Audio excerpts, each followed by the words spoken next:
je l'appelais, je l'écrivais. Je peux aller même plus loin pour dire que je l'ai supplié d'être présent dans la vie de ses enfants. Ok? Ok? Merci. Alors, on s'est vu le jour suivant chez notre parrain, Papa Rouget, ex-parrain de mariage Papa Rouget. Et on parlait. Et Papa Rouget m'a demandé, moi, quelles sont tes demandes? Et qu'est-ce que tu veux de Mike et tout? Moi, j'étais claire. J'ai dit que je veux qu'il soit présent physiquement et financièrement dans la vie de ses enfants. Parce que, Tilelo, à part $40, au Mike appelle ça Chada une école, la crèche wana. Hein? Le jour qu'il l'a rencontré pour la première fois à la crèche. À part $40 wana. Tilelo, je dis bien juste aujourd'hui. Même 100 francs, il n'a pas sorti pour ses enfants. Et Mike, vous aimez trop dire que Peignel aime tout exposer. Moi, j'expose pas. Moi, je me défends, ok?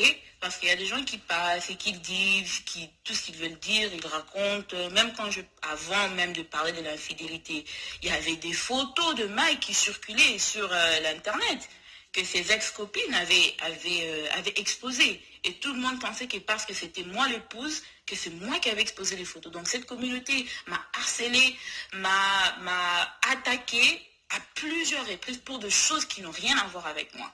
Moi, quand je parle, quand je réagis, c'est une réaction, c'est pas une action, c'est toujours une réaction et je ne réagis pas à tout. Je réagis à ce que je pense est important. Et je pense demander l'argent publiquement, c'est pas une blague, ok? Les gens travaillent, les gens ont des projets pour l'argent qu'ils sont en train de donner dans des cagnottes là. Donc la moindre des choses, c'est d'être honnête et dire aux gens pourquoi tu as besoin de cet argent-là clairement et dire ce que tu feras avec cet argent-là clairement. Ok? Alors, le parrain m'a demandé qu'est-ce que tu attends de Mike et tout. Moi, je lui ai dit non, moi je veux qu'il soit présent financièrement et physiquement. Il m'a dit qu'est-ce que tu veux dire par physiquement? J'ai dit physiquement, il doit me donner une horaire. Ok? Moi, audio, il peut l'appeler sur FaceTime, vidéo. Il n'a pas WhatsApp, mais Mike a un iPhone. Je sais le téléphone qu'il a. Il a un iPhone, il peut appeler son fils sur FaceTime. Alors je lui ai dit, je veux qu'il me donne une horaire, les heures où lui, il sera disponible, où Mike sera disponible, ok? Et moi, je vais matcher ça avec l'horaire de Shadai. Comme Shadai, il part à la crèche et moi, je travaille. On a aussi nos moments ensemble, moi, Shadai et Zion. Je veux pas que les horaires soient conflictuels, ok? Je veux qu'il me donne une horaire. Il va appeler à quelle heure? Il va visiter combien de fois l'année? Parce que quand les gens ne savent pas, ils ne sont pas là. Quand Shadai me pose des questions, il me dit quand est-ce que je veux voir papa? Quand est-ce que je veux parler avec papa? Je n'ai pas de réponse à lui donner parce que je ne sais pas. Je ne sais pas quand il va décider de réapparaître. Je ne sais pas quand il va décider de faire un voyage. Alors j'ai demandé une horaire. Tu penses venir aux États-Unis à telle heure? On doit être organisé parce qu'on n'est pas ensemble. On doit être organisé pour qu'on ait quelque chose à dire aux enfants quand ils posent des questions. Parce que les enfants ne sont pas bêtes. On ne va pas leur donner des réponses à la con et penser que ça passe parce que Bazaba. Non, les enfants comprennent tout. Alors, j'ai demandé une horaire et j'ai demandé aussi qu'il soit présent financièrement pour ses enfants. Et ils ont donné la parole, le parrain a donné la parole à Mike. Et Mike a dit, il n'y a pas de problème. Lui, il sera présent. Il va donner une horaire avant que tout Kabwana. Et il allait aussi être présent financièrement par child support. Ça, c'est ce que Mike a dit. Il a entendu parler de quelque chose aux États-Unis qui s'appelle le child support. J'ai dit, ok, il n'y a pas de problème. Si tu veux qu'on fasse les choses par child support, même les appels, c'est le juge qui va dicter. Parce que si tu ne veux pas qu'on ait un terrain d'entente entre nous par rapport à l'argent, moi aussi, je ne préfère pas que ce soit par moi qu'on va décider les visites, que le juge décide et que le juge trouve bon comment on va le faire. Ok? Et c'est comme ça que le parrain a dit, ok, si c'est comme ça que vous voulez, j'ai dit non, si c'est ce que lui il veut, hein, parce que moi je ne vais pas exiger comment je voulais que cet argent soit remis, et je ne vais pas exiger comment les visites, j'ai juste voulu une horaire. Alors, c'était un peu ça, et les parents ont dit, ok, on va entamer le processus du child support. Mais en attendant que le child support entre, Mike, tu dois quand même être présent financièrement. Parce que les child support, c'est pas les alliés pendant tu vas pas aller appliquer aujourd'hui, on te donne le child support demain. Non. Il y a plein de choses qu'il faut vérifier. Et c'est comme ça que le parent a dit que non, Mike, en attendant, tu dois toujours faire quelque chose pour les enfants en question. Et c'est moi qui ai parlé en ces moments-là parce que je connais Mike. Je dis, papa Roger, Dieu m'est témoin. Je dis, papa Roger, Si Mike doit envoyer l'argent pour les enfants, je ne préfère pas que ça vienne directement chez moi, que les transferts se font en mon nom et que les transferts se font à ma banque. Comme vous êtes là et vous avez joué comme intermédiaire dans cette réunion, que l'argent passe par vous. Que Mike vous envoie, vous, Papa Roger, l'argent et que vous m'envoyez moi payer l'argent. Et je l'ai fait parce que je connais Mike. Je voulais me protéger. Mike Aramutabanko, il peut t'envoyer $50 et te dire qu'il a envoyé 500. Et il n'y aura aucune preuve. Alors je n'ai pas voulu que ça passe par moi. Et les cas, et pas Moutoum quelqu'un qui est neutre. Quelqu'un qui était neutre. Pardon? What, papa? Comme tu as fait par un moyen intermédiaire, quand je fais l'émission sur YouTube avec Maman Trésor, je vous ai dit qu'il y a plein de détails que je ne vous ai pas donnés. Donc là, je donne quelques petits détails juste pour chuter sur la cagnotte. Ok? Alors, je voulais que l'argent passe par Papa Roger. Et aussi, ok? Mike a posé la question, pourquoi Zion n'arrivait pas à redresser son dos et pourquoi il n'arrivait pas à s'asseoir. À chaque fois qu'on le mettait sur la jambe, il avait tendance à faire genre, comme si Azokukaku, il n'arrivait pas à soutenir le poids de son propre corps. Il n'arrivait pas à s'asseoir. 6 mois pour d'autres personnes. Et puis c'était fin août aussi. C'était fin août, début de septembre, quelque chose comme ça. Je ne sais pas la date exacte, mais je sais que c'était août-septembre parce que les enfants avaient déjà commencé à la crèche, ils avaient déjà commencé l'année scolaire. Alors, il a posé la question, pourquoi Zion n'arrive pas à s'asseoir et tout ça, tout ça. Et c'est la toute première fois que j'ai mentionné le problème du retard et du côlon. Et ça, c'était juste un simple constat de ma part, ok? Parce que Zion, ils ont confirmé chez le médecin quand il avait 9 mois que c'est effectivement un problème des colonnes. Ça, c'était un constat que moi, j'ai fait moi-même, ok? Et puis, je les ai expliqués. Je dis non, je pense qu'il a un retard. Il a un retard physique. Et moi, je ne savais même pas que c'était la colonne et tout. Mais je disais non, je pense juste qu'il a un retard physique. Zion, c'est mon deuxième fils. J'ai Shaddai. Je sais un peu quand même bien l'évolution des enfants et tout. Ok? Retenez, il a constaté lui-même. Et c'est quand on a parlé. Et on s'est disputé aussi ces jours-là. Parce que le parrain a demandé, tu penses que ça peut être dû à quoi ces retards? J'ai dit non, peut-être les coups que j'ai reçus pendant que j'étais enceinte. Et notre parrain n'était pas au courant, parce que c'était avant même que je ne puisse parler sur YouTube et tout, et exposer la violence conjugale. Il m'a demandé les coups. Je lui ai montré des photos, parce que j'avais déjà les photos. Et il a posé la question à Mike, toi tu frappais ta femme pendant qu'elle était enceinte? Il a dit, il dit, mais même si c'est pas dû à ça, que l'enfant aura un retard quand même. Comment? Whatever, man. Alors, c'est passé. Et on s'est séparés. C'est pas passé, je me suis quand même enflammée. J'avais un peu... j'avais jeté ses habits dans la boue. Oui, il avait une valise là, parce qu'il voulait voyager. J'avais ouvert sa valise, j'avais pris tous ses vêtements. J'ai jeté dans la boue. J'ai marché sur ses vêtements et tout. En tout cas, j'avais détruit ses habits. Et je l'ai dit parce que je ne suis pas parfaite et tout. Et je ne suis pas là en train de vouloir vous donner l'impression que j'ai toujours été là, calme, posée, pour essayer un peu de faire une étude de ses mouvements comparativement à d'autres enfants de son âge. Okay? C'est la crèche qui a constaté, c'est sa maîtresse qui a constaté.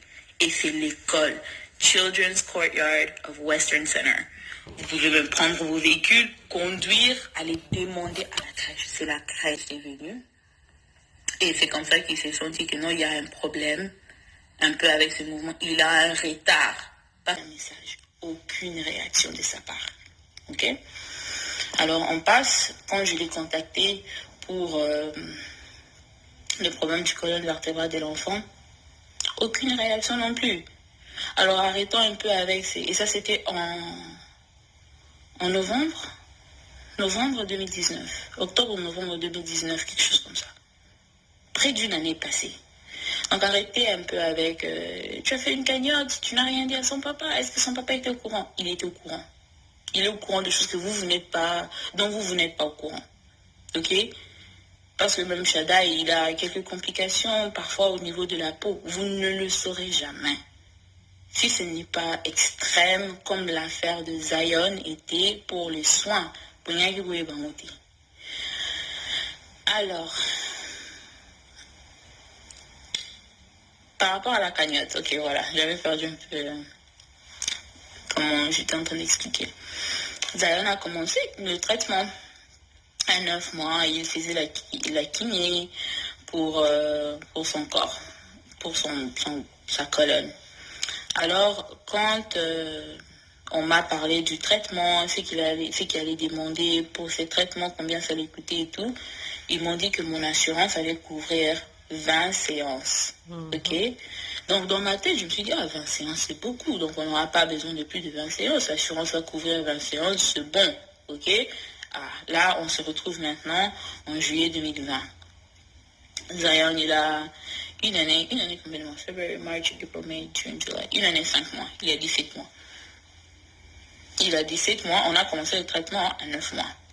Il a 17 mois et le médecin m'a informé que les séances sont finies, mais il recommande que Zion continue ses séances jusqu'à l'âge de 2 ans. Ok? Zion n'a pas un problème au niveau comme du cerveau. Ok? C'est pas dans la tête, c'est le corps qui est en retard avec ses pensées et sa façon de vouloir bouger. Le problème n'est pas cognitive. It's not a cognitive, c'est pas une maladie dont c'est le cerveau qui ne permet pas ou quoi. Et c'est pas aussi question, parce que j'avais vu d'autres personnes sur internet dire genre c'est pour une opération. Non, il ne sera pas opéré. C'est pas une opération où il sera là en train de le couper et tout. Non, c'est juste la kiné. C'est la kiné. Et l'assurance avait couvert les 20 séances, comme ils avaient dit, mais son médecin a recommandé qu'il puisse continuer les séances jusqu'à 2 ans. Jusqu'à 2 ans. Zion, il est là, il a fait ses premiers pas. Il marche, mais il ne marche. Au fait, si tu n'es pas un médecin, tu ne sauras pas vraiment comprendre des petits signes qu'il y a un problème. Okay. Il marche, il a fait ses premiers pas, mais il a fait aussi ses premiers pas. Il s'est assis, il a commencé à ramper grâce à la thérapie. Alors, son médecin a recommandé qu'il puisse continuer ses traitements jusqu'à 2 ans, mais l'assurance ne voulait plus couvrir. Ok, je me suis dit, ok, je vais me battre à ma manière, je vais payer.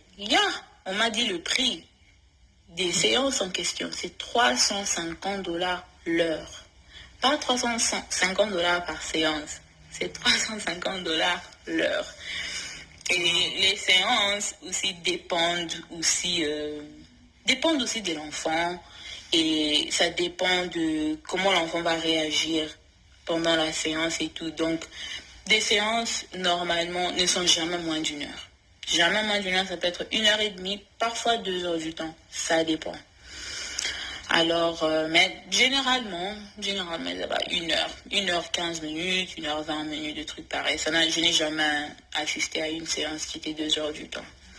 Alors, quand j'ai vu les prix, j'ai vu combien de séances il a par semaine, et j'ai calculé ça par les mois, et tout, je me suis dit, ok, parce que je laisse mes enfants seuls, ok, je paye notre maison seule, je paye nos factures seules, je paye les études des Shaddai. Et pour ceux qui savent aussi, je tenais à ce que Shaddai étudie dans une école privée et non une école publique ici aux États-Unis. Comme les systèmes des soins médicaux sont bas, les études ici aux États-Unis, les études publiques, vous allez m'excuser pour les parents qui pensent autrement, mais moi qui ai étudié ici aux États-Unis, je sais que le système des études des enfants ici aux États-Unis is low. Alors, en 2018, quand je suis venue aux États-Unis, j'ai trouvé une école en 2018 où je voulais que Shaddai étudie. J'ai économisé pendant toute une année pour Shaddai commence le kindergarten dans cette école-là en août 2020. Cette année. Parce qu'il y a d'autres personnes qui vont peut-être voir Shaddai dans une école privée et se demander où est-ce qu'est venu cet argent pour qu'elle paye le Minerva d'une école privée. J'ai commencé à économiser en 2018. J'ai économisé l'argent pendant toute une année et demie pour qu'il étudie dans cette école particulière. Je fais des sacrifices énormes pour mes enfants.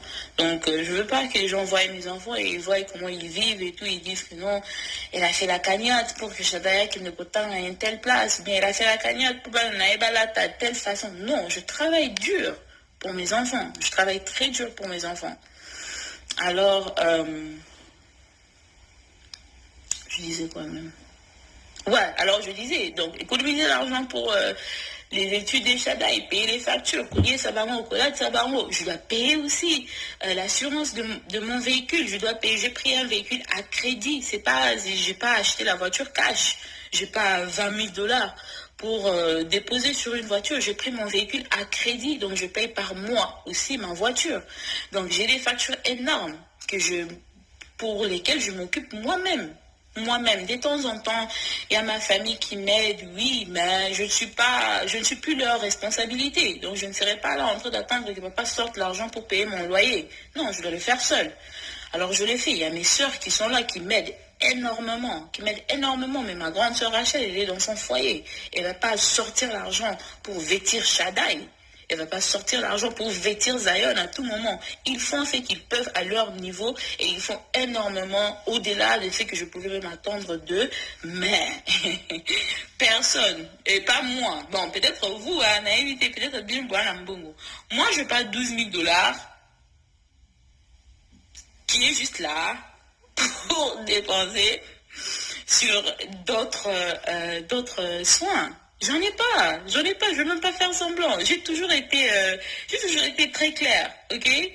Je suis pas là, j'ai quelques articles de luxe, quelques 2-3 articles de luxe, mais je vous dis, si vous me voyez peut-être avec un sac Fendi ou bien un sac Dior et tout, 9 fois sur 10, c'est un cadeau. 9 fois sur 10, c'est un cadeau. Je pense que je me suis acheté juste un seul sac de luxe dans ma vie et c'est le sac Louis Vuitton que j'utilise tout le temps. J'utilise comme sac à couche pour Zion, j'utilise comme je dois, vous allez le voir partout sur mon Instagram. C'est le sac que j'utilise presque tout le temps et j'utilise aussi les petits porte-monnaie comme une petite sacoche aussi parfois. Et presque tous les autres sacs, tout ce que je peux avoir, je pense que la seule chose que j'ai de luxe, ce sont mes sacs. Et je n'ai que ce qui 3 sacs. Bref. Tout ça, c'était des cadeaux. Je n'ai pas l'argent. Hein. J'étais dans des luxes. J'élève mes enfants. I'm trying to take care of my kids. Donc, je fais une cagnotte parce que je me suis dit que ça serait impossible. Ça serait impossible. Ouais, je vais trouver l'argent pour faire la kinéthérapie pour Zion. Et pourtant, je ne peux pas aussi dire que non, je ne veux pas payer mon loyer. On va vivre où? Ou bien je vais me dire que je ne veux pas payer ma voiture. Comment je vais l'amener à la kiné? Comment je vais faire les achats? Comment je vais les amener à l'école? Alors, c'est pas facile pour une mère seule et c'est pas facile surtout pour moi parce que je connaissais ce qu'allait être la réaction de la communauté congolaise. Vous ne pouvez pas imaginer combien de messages j'ai reçus genre Omoni, c'est que ceux qui fallait vendre dans les balles. Omoni, c'est que ceux qui ont commencé en bon à balabala. Je savais que ça allait arriver, mais je regardais un peu ma personne, mon propre ego et la santé des Zion. Si tu vas annuler la kinéthérapie, ou bien tu vas aller faire un Kinosa Kintumba pour sortir l'argent, tu vas aller voler pour sortir cet argent, pour soigner ton fils, ou bien tu vas demander. Are you gonna ask? Tu vas demander, tu expliques, tu demandes. Si les gens ne veulent pas donner, c'est pas un problème. Mais s'il y a des gens qui seront touchés et qui voudront aider, ça ne te coûte absolument rien d'essayer de demander. Ok? Donc, c'est un peu ça que je voulais un peu expliquer par rapport à la cagnotte. Donc, la cagnotte, c'est uniquement pour les soins, pour payer pour les soins des Zion. Et je vois souvent les gens qui font des cagnottes, peut-être la somme peut commencer à 12 000. Si la personne atteint 12 000, tu vois, ils vont augmenter à 15 000 pour après augmenter à 20 000 et tout. Moi, j'ai fait les calculs. J'ai fait les calculs par rapport à 6 mois pour les soins de l'enfant. Et ça fait environ 9 400 $. Donc, donc moins de 10 000 dollars. Mais dans la cagnotte, j'ai demandé 12 000 parce que GoFundMe, le service qui fait la cagnotte et tout, prend un pourcentage de tout ce que tu fais. Donc j'ai demandé 12 000, hein, mais je recevrai 10 000. 10 000 dollars. Je ne vais pas recevoir 12 000 dollars. Je vais recevoir 10 000 dollars. Et dans ces 10 000 dollars-là, 9 400 paiera le soin des Zion et puis les fifins, il y a les colos et il ira peut-être avec d'autres petits trucs. Et par rapport à leur papa, quand je fais cette cagnotte, je n'ai pas fait cette cagnotte pour m'attaquer à la personne de Mike. J'ai répété à 1001 fois sur mon Instagram que je m'occupe de mes enfants seuls. C'est pas un secret. C'est pas un secret. Parce qu'il y a des gens qui me posent des questions. Comment vous faites pour le co-parenting et tout. J'ai toujours été claire. C'est pas aujourd'hui que je me suis dit que non, je veux dire que Mike ne prend pas soin de ses fils. J'ai toujours été claire. Je vous ai toujours dit que je prends soin de mes enfants seuls. Je n'ai pas créé ça aujourd'hui. Alors, alors papa, il m'a appelé aujourd'hui et donc, parmi les choses qu'il m'a demandé, c'est est-ce que c'est vrai que Zion a un souci médical? Et moi, ça m'a énervé parce que je me suis dit, je rêve ou comment? Donc, pendant tous ces temps, plus d'une année, presque une année, va passer, tu n'as jamais appelé, tu n'as pas appelé Shaddai pour son anniversaire, tu n'as pas appelé Zion pour son anniversaire, tu n'appelles pas pour Noël, tu n'appelles pas pour des petites manifestations que les enfants peuvent vouloir, qui peuvent coûter de l'argent et tout. Mais là, maintenant, tu veux jouer papa, tu veux jouer le rôle de papa, faire un faux papa parce que les gens t'ont attaqué sur les réseaux sociaux parce que moi, je fais une cagnotte. Quand je fais la cagnotte, je ne vais pas attaquer Mike, je ne vais pas parler des Mike, je vais parler du système des soins médicaux aux États-Unis. J'ai condamné le système de soins médicaux. Je ne vais pas condamner leur papa. Parce que Mike donne l'argent ou pas, normalement, les soins médicaux dans un pays devra être quelque chose qui est gratuit. Les États-Unis, c'est le seul pays, first world country, hein? Je dis pas, je ne vais pas parler de Congo parce que je sais qu'au Congo, en Inde, peut-être dans d'autres pays, les soins sont payants. Mais si on doit parler de l'Europe, on doit parler du Canada. Les soins médicaux ne sont pas payants. Les États-Unis, c'est le seul first world country où les gens doivent payer pour les soins médicaux. Et quand je parlais, la seule chose que je condamnais, c'est le système aux États-Unis. Je n'ai pas cité son nom dans la cagnotte. Je n'ai pas dit qu'il savait et qu'il était en train de s'en... Il didn't care. Là, j'explique ça maintenant, qu'il savait depuis. Il a su depuis l'année passée. Donc, c'est un peu ça. Donc, je voulais quand même juste éclaircir sur quelques points. Je pense que j'ai touché à presque tout. Et, donc, je voulais quand même vous donner une petite explication. Comme j'ai dit au début de la vidéo, au début du live plutôt, 12 000 dollars, c'est pas rien. 12 000 dollars, c'est beaucoup d'argent. C'est beaucoup d'argent. Et j'aimerais que vous sachiez d'où, vous sachiez où qu'est-ce que cet argent va faire. Ok? Parce que quand j'ai